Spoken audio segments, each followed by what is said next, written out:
मैं चीनी डालूँगी एंड चीनी आइसिंग शुगर है अगर आपके पास तो आप वो डालें, वरना मैं ये घर में जो चीनी है वो यूज़ कर रही हूँ। एंड इसको इतना मिक्स करना है कि ये मिक्स हो जाए।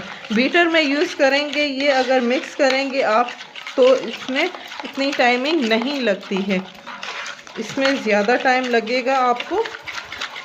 जिसके पास बीटर नहीं है तो उनके लिए बता रही हूँ, वरना जिसके पास बीटर है बीटर में बीट कर सकते हैं।